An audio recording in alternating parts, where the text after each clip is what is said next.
Hoy nos reunimos para el acto de sanción de seis leyes sobre temas diversos. Todos los temas positivos para el país, positivo para los colombianos.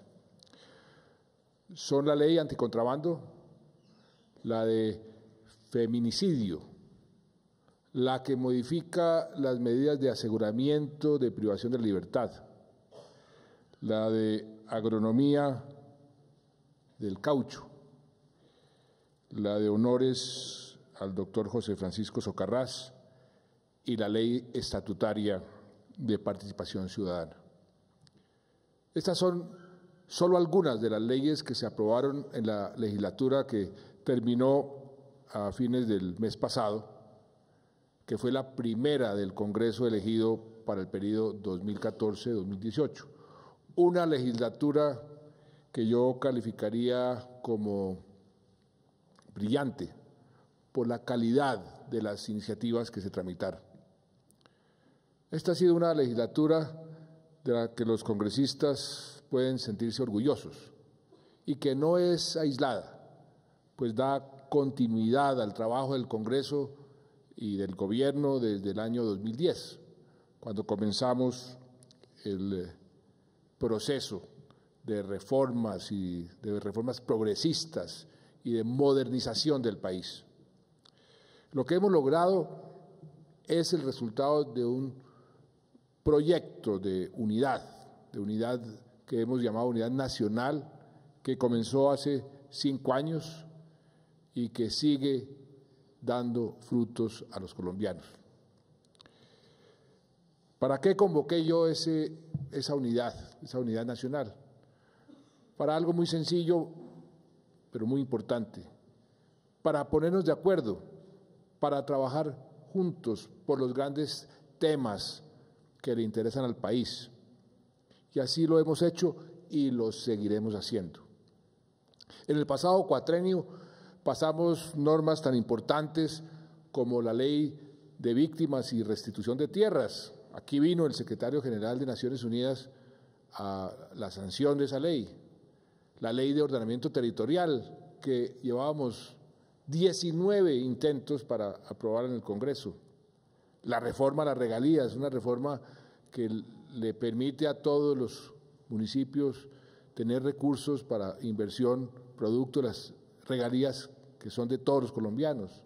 La reforma de sostenibilidad fiscal y la regla fiscal, que hoy son señalados como ejemplo para el mundo. Todo lo que está sucediendo hoy en Grecia, en Europa, las crisis económicas, dicen, miren lo que ha hecho Colombia en su constitución y en sus leyes.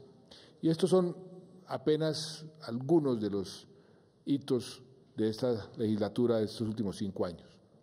Y en este primer año del segundo cuatrenio le hemos vuelto a cumplir al país, el Congreso le ha vuelto a cumplir al país, demostrando que esta unidad nacional y que esta unidad porque tengo que reconocer que otros partidos participaron en varios de estos proyectos, que muchos además han señalado como una unidad debilitada, pues sigue demostrando que está fuerte, que está vigente y sobre todo sigue generando el necesario consenso sobre temas que son fundamentales para el futuro del país. Miren nomás la reforma constitucional de equilibrio de poderes, una iniciativa con la que quedó demostrada la solidez de nuestras instituciones, capaces de ser autocríticas y de corregir o hacer ajustes cuando es necesario. Mientras en otras partes se reforman las constituciones para buscar la perpetuación de los mandatarios en el poder, aquí decidimos lo contrario. Aquí decidimos eliminar esa posibilidad para no caer en ese caudillismo tropical que tanto daño le ha hecho a la democracia aquí en Colombia y a la democracia en otras partes del mundo. Nosotros somos una democracia basada en instituciones, como deben ser todas las democracias del mundo, y por eso lo que tenemos que reforzar son las instituciones. Y no solo la reelección del presidente, sino la del procurador, la del contralor, la del fiscal, la del defensor del pueblo, la del registrador, la de magistrados de las altas cortes. ¿Y por qué? Porque también hay que airear el Estado, la democracia, caras nuevas, ir trayendo sangre nueva. Eso revitaliza la institucionalidad del país.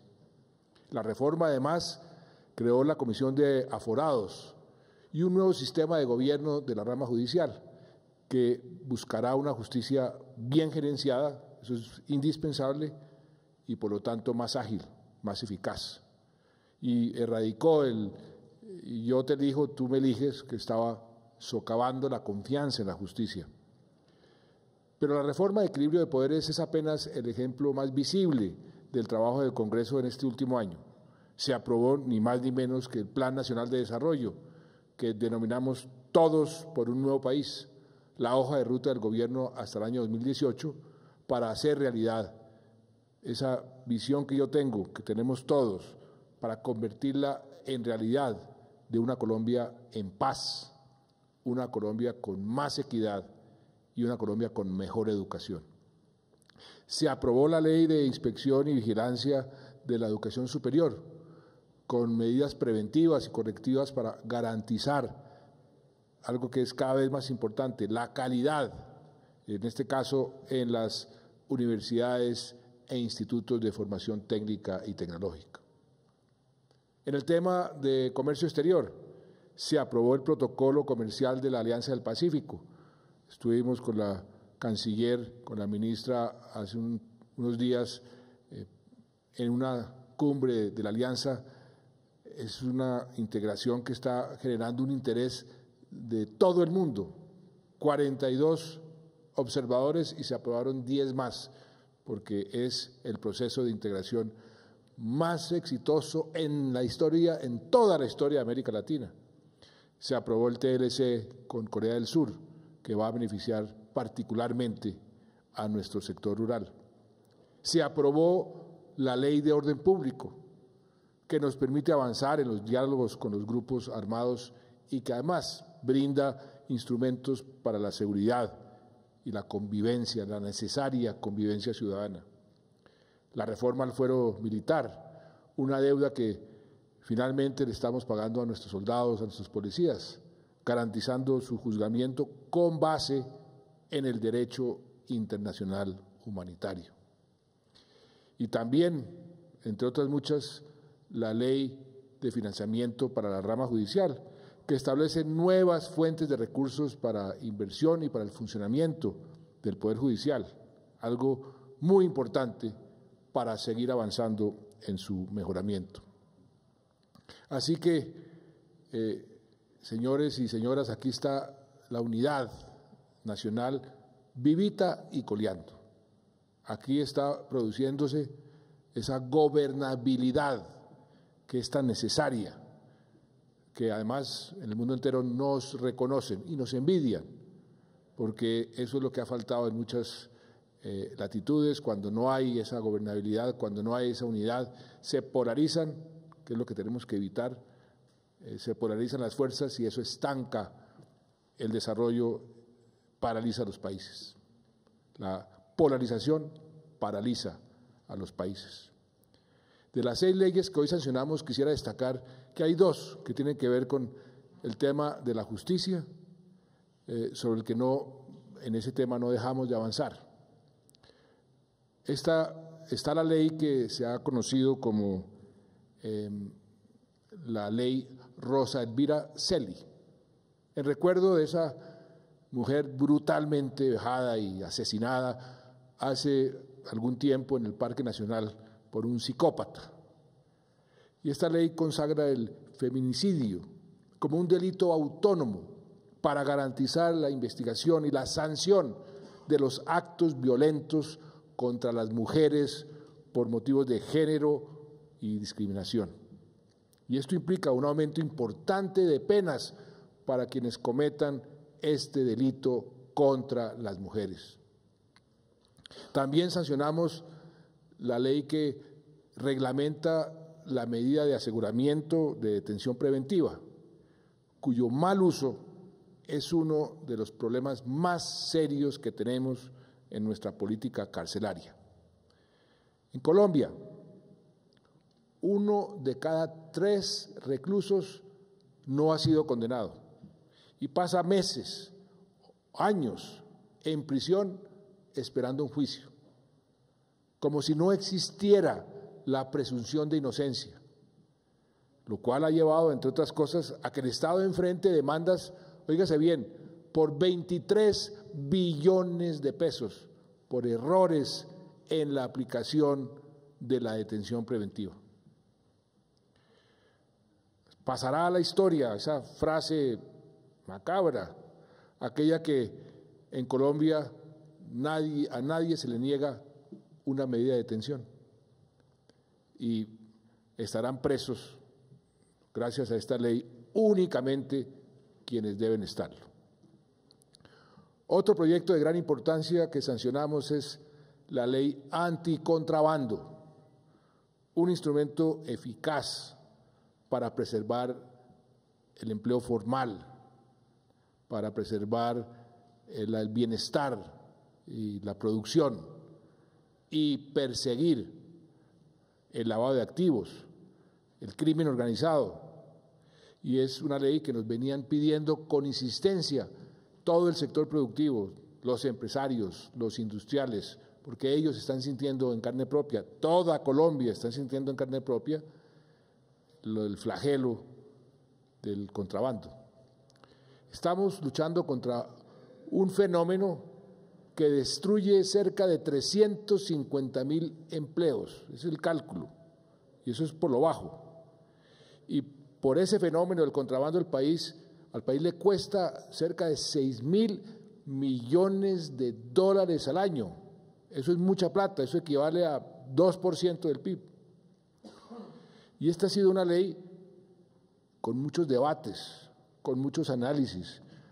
Yo creo que ha sido una de las leyes más discutidas, que sin duda va a tener grandes beneficios para el país, para su economía, para su bienestar, y que ataca principalmente a los grandes contrabandistas, al crimen organizado, a esos que les hacen el trabajo de lavado de activos a los narcotraficantes.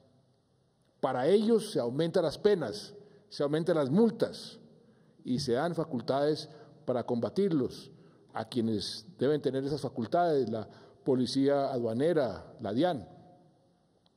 Y aquí quisiera ser muy claro, y así lo hemos repetido en el debate, después del debate, y lo seguiremos repitiendo. Esta ley no va en contra de los pequeños comerciantes, no afecta para nada a los que trabajan en la legalidad, como quieren sostener, como dicen quienes quieren enfrentar al gobierno con los pequeños comerciantes por razones electoreras, por razones políticas. Son los mismos que este fin de semana divulgaron por las redes sociales rumores falsos y amenazas que nunca existieron, también por razones políticas, por razones electoreras, en un comportamiento de absoluta irresponsabilidad, porque lo que terminan haciendo es precisamente magnificando el terrible propósito de los terroristas, que es infundir miedo en la población. Por el contrario, esta ley no solo no perjudica a los pequeños comerciantes, sino que los favorece, porque combate la competencia desleal, esa competencia desleal que tanto daño le hacen a los comerciantes y a los industriales y a los que están expuestos por el contrabando. También sancionamos una ley que establece nuevas disposiciones sobre la producción de látex natural y fomenta el cultivo del caucho en todo el país. Y sancionamos otra ley que rinde honores a ese gran psiquiatra cesarense, destacado científico y académico, José Francisco Socarrás. Yo tuve la oportunidad de conocerlo y de charlar con él muchísimo. Cuando llevaba sus artículos al Tiempo, yo era subdirector del Tiempo, sentaba, me decía que le regalara un tinto y charlábamos sobre todos los temas. Un gran señor. Y en esta ley se crea el premio que lleva su nombre. Y un nombre además lleva su nombre y es un reconocimiento al mérito afrocolombiano en la educación, en la medicina, en la ciencia, en la cultura, inclusive también en la política, porque el profesor Socarrás sabía mucho también de política. Y sancionamos finalmente una ley estatutaria de gran importancia para el país, como es la Ley de Participación Democrática. Me complace mucho tener aquí a John Sudaski, que ha sido su tema desde hace mucho tiempo. Él ya no está en el Congreso, pero sí me consta la pasión que le puso a esta ley. Nuestra Carta Política del año 91 dice en su artículo primero que el Estado colombiano es un Estado social de derecho, organizado en forma de república democrática, participativa y pluralista. Y estableció varios mecanismos de participación del pueblo en el ejercicio de su soberanía, como son el voto, el plebiscito, el referendo, la consulta popular, el cabildo abierto, la iniciativa legislativa, la revocatoria de los mandatos, los cuales fueron reglamentados a través de la Ley 134 de 1994. Sin embargo, han pasado ya más de 20 años y hemos visto cómo varios de estos mecanismos no arrancan, no han arrancado o no han podido usarse en su plenitud, porque los requisitos, los obstáculos que les puso la ley resultaron tal vez exagerados. El hecho es que se hizo patente la necesidad de actualizar, yo diría de modernizar la ley que reglamenta el derecho a la participación democrática, y lo hemos hecho con esta nueva ley estatutaria. ¿Y qué buscamos? ¿Qué buscamos en el fondo? Hacer más prácticos, más sencillos, más realizables los mecanismos de participación democrática y reglamentar algunos aspectos que eran confusos. No voy a hablar sobre todos los cambios que trae esta nueva ley, pero les doy algunos ejemplos. Antes, para ser promotor de una iniciativa legislativa o normativa, o de una solicitud de referendo, o de una revocatoria de un mandato, se requería una etapa previa de recolección de firmas para constituir el comité promotor. Ahora no tiene que ser un comité, puede ser un solo ciudadano. Y además se eliminó la recolección de firmas, haciendo más ágil estos mecanismos. Antes, solo el presidente, el gobernador o el alcalde podían someter un tema, una pregunta, al mecanismo de consulta popular. Ahora, con esta ley, puede haber también consulta popular de origen ciudadano, lo que constituye otro paso adicional en la ampliación, en la profundización de nuestra democracia. Y algo muy importante en las revocatorias de los mandatos. Hemos visto que estas revocatorias son prácticamente imposibles por el alto porcentaje de votantes que se exigen para convocarlas o para aprobarlas. Por eso se disminuyeron los porcentajes para convocar una votación de revocatoria y para que esas votaciones sean válidas. Y otro avance, entre muchos otros, se extendió el mecanismo de cabildo abierto, que es la reunión pública de los consejos o juntas administradoras locales para la participación de los ciudadanos, también a las asambleas departamentales. En fin, lo que comienza hoy es una nueva era de mayor amplitud en la presencia, en la injerencia de los ciudadanos en el manejo de los asuntos públicos. Eso lo que hace es fortalecer nuestra democracia. Y me alegra decir que esta ley no viene sola, pues la semana pasada sancioné otra ley estatutaria que es la que regula el derecho fundamental de petición. ¿Qué hemos hecho con esta ley? Pues básicamente recoger la esencia de la jurisprudencia de la Corte Constitucional, del Consejo de Estado, sobre este derecho, que podría resumir en un principio muy sencillo. Toda solicitud presentada a una autoridad pública en el contexto de la función administrativa del Estado es derecho de petición. Así no se invoque expresamente por el ciudadano. No tiene que decir, esto es un derecho de petición, simplemente hacer la solicitud y debe, por consiguiente, ser tratado como si fuera derecho de petición y tratado con prontitud y respondida de fondo dentro de los plazos que establece la ley. O sea, es un instrumento más del ciudadano para poder defender sus derechos e informarse sobre lo que está haciendo el gobierno, el Estado. Lo que queremos en el fondo es acercar el Estado al ciudadano, que el ciudadano no se vea como alejado, como enemigo del Estado, sino como amigo y cercano, y eliminar las trabas para que haga las solicitudes a que tiene derecho. Esta es una Constitución que defiende los derechos de los ciudadanos y lo que queremos es darle más y más instrumentos a los ciudadanos para que hagan valer esos derechos. Yo sintetizaría el evento de hoy cuando destacamos una tarea legislativa que yo creo que fue excepcional también, con una frase: con unidad y gobernabilidad estamos avanzando para que Colombia sea cada vez más un Estado social de derecho, democrático y participativo. Muchas gracias.